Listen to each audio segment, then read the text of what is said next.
Greetings, this is a reading of the book The Airship Golden Hind. Some of the language in this book has not aged well and is indeed no longer politically correct. Take caution when listening to this visual audio book. Footage and photography are provided by Photations. At Photation, we believe that the world would be a better place if people spent their time being creative. Join us in practicing art so we all can be the master of art. Find our prints available at our store www.photationsstore.com. Keep our artwork alive by making a donation at photationsdonations.com. The Airship Golden Hind by Percy F. Westerman. Chapter 18 Under Fire. It's going to be a close race, Kenyon remarked Fosterdyke as 64 crossed the Golden Hind's bows at a distance of less than a mile. Guess we're top dog, though, replied Kenneth. We've wiped out the Hunt's useful lid, and at the halfway point we're practically level. Yes, agreed the baronet, but we must not ignore the element of chance. Let me see. He referred to the large Mercator map. According to the latest reports, Commodore Nice-Eiffel is at Khartoum. His hop across the Atlantic and a non-stop run over the Sahara takes a lot of beating. I'd like to meet that Yankee, and there's the jet, Count Hiyashi. He's at Panama, after having been hung up for 3 days at Honolulu. If he'd been able to carry on without aid, his quadrupling would have won the race. So it appears that all the competitors have completed half the course at practically the same time. Aeroplane approaching, sir, reported Collins. Right ahead, a biplane was heading towards the Golden Hind, followed at close intervals by 3 more, seemingly ignoring the German airship, which was now on a diverging course. The 4 machines, with admirable precision, turned and accompanied the British airship. 2 took up station on either side of the Golden Hind. Each flew the New Zealand ensign. It was Fosterdyke's preliminary welcome to the antipodes. Gliding serenely earthwards in perfectly calm air, the Golden Hind entered the big shed prepared for her reception. The civic officials of Auckland turned out in force, supported by crowds of diggers and a fair sprinkling of Maoris.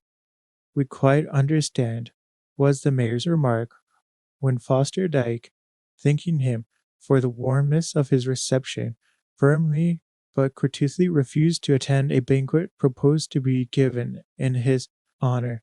This is a race, not a ceremonial tour. The prestige of the empire is at stake, so get on with it. Accordingly, the Golden Hind's crew to get on with it, aided by scores of willing helpers. They replenished fuel tanks, took in fresh water and provisions and necessary stores.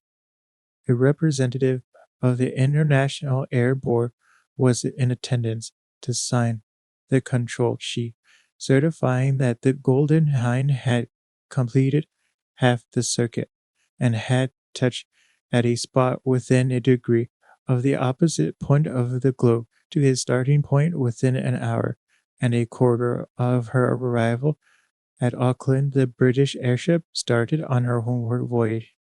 Although New Zealand had no cause to show any goodwill towards the Hinds, Von Sinthy had no reason to complain of his reception. He was received coldly, it is true, but the New Zealanders, sportsmen all, were not ones to put obstacles in the way of an alien and former enemy.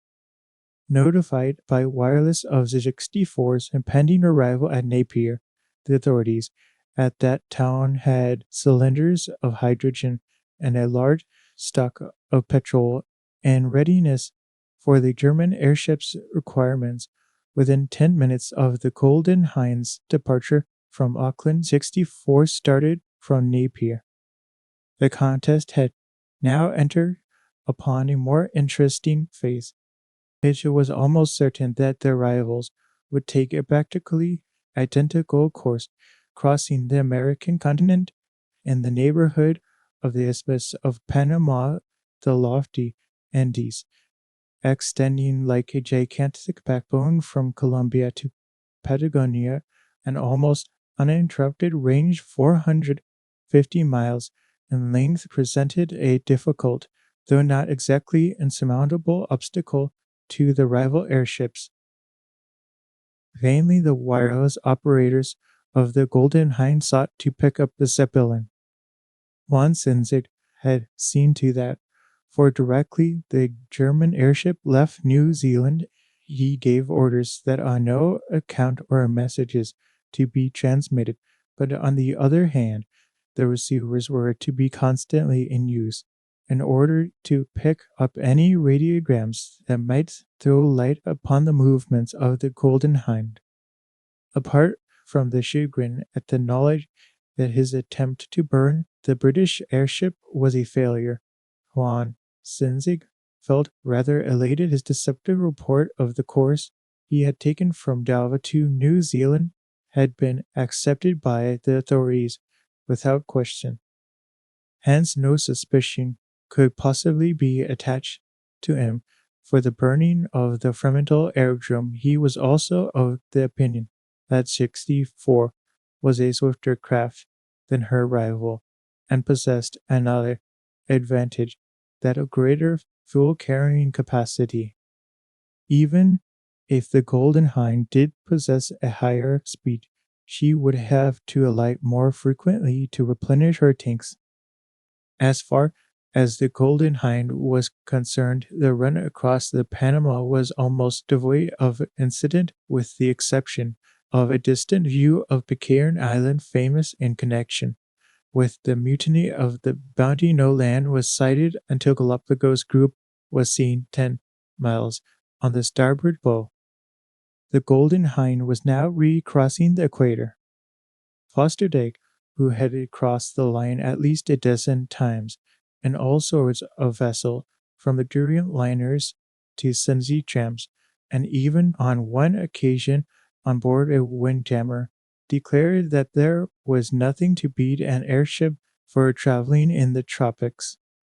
For one thing you can keep cool, he added another, that will appeal to a good many people, is the fact that an airship is beyond reach of Father Neptune and his merry myrmidons and the doldrums.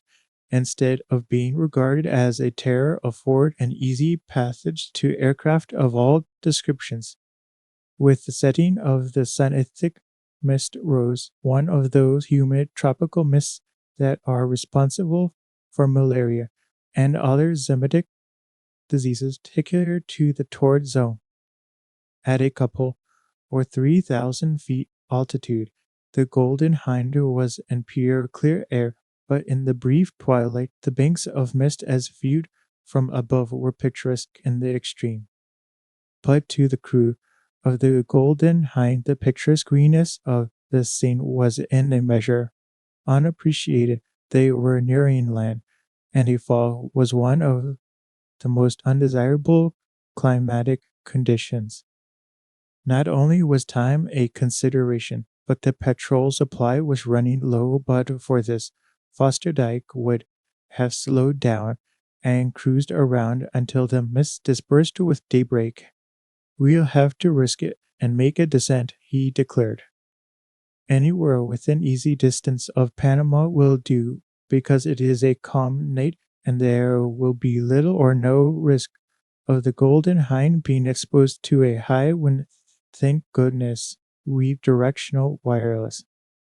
At length Fosterdijk felt convinced that the Golden Hind was nearing Panama. He had arranged by wireless to detonate 3 explosive rockets, and the United States Air Station was to reply with a similar signal, while searchlights directed vertically would enable the airship to locate the landing ground. "Hanged if I can see any searchlights," exclaimed Bramston. "Killed by the mist," explained the baronet. "I fancy I see a blare of light 2 points on our port bow. What's that, Truscott? The wireless operator had left his cabin and was standing behind Fosterdike as the latter was peering through the darkness. There's a jam for some reason, announced Truscott. For the last 5 minutes I've been calling up Panama, but there's nothing doing. A high-powered installation using the same meter wave is cutting, and I asked them to knock off, but they haven't done so. Inconsiderate blighters, exclaimed Fosterdike. Never mind, Truscott. We can get along all right now. I fancy I can see the aerodrome lights. Yes, sir, agreed Kenyon. 1 point on our port bow now. Then fire the rockets, ordered the baronet, at the same time telegraphing for the motors to be declenched. 3 vivid flashes rent the darkness, their brilliance illuminating a wide area of the fog bank 1,000 feet below, while the report echoed over the level line of misty vapor like a continuous peal of thunder. Within a minute of the discharge of the third rocket, 2 bursts of flame, accompanied by sharp reports, occurred at a distance of less than a quarter of a mile of the Golden Hind's port quarter, while after an interval of 15 seconds, 3 more exploded simultaneously in the same direction. Guess Uncle Sam can count, remarked Kenyon, imitating to perfection the nasal drawl of the typical New Englander. Looks to me like shrapnel, added Bramston. Judging by the way the smoke mushroomed, it reminds me of our cheese over the Hun lines. Good enough. We'll drop gently, decided Fosterdike, stand by with the holding down lines, and have a couple of grapnels ready. The amount of rhodium necessary to more than neutralize the lifting power of the gas and the dead weight of the airship was exhausted from the requisite number of ballonets, and the Golden Hind began to sink almost vertically in the still air. Within 5 minutes she entered the belt amidst a warm, sickly smelling atmosphere that reminded Kenyon of a hot house. I hear voices, announced Peter. Not far beneath the airship, men were shouting and talking excitedly, but the crew of the Golden Hind were unable to understand what the men were saying. Ahoy there! Hailed Fosterdike, stand by to take our ropes. Both grapnels were carefully lowered, since there would be grave risks entailed by throwing them overboard. At the same time, half a dozen holding down ropes were paid out from each side of the nacelle. These were got by unseen hands, and the airship was quickly drawn earthwards at far too great a speed to please Sir Reginald Fosterdike. Gently he shouted, avast heaving. The response was a terrible surprise. Simultaneously 2 searchlights were unmasked, their powerful beams at short range punctuating the fog and impinging upon the enormous envelope of the Golden Hind, while an irregular fusillade of musketry assailed the airship on all sides. Up with her! Shouted Fosterdike, charge all the ballonets. We've struck a revolution.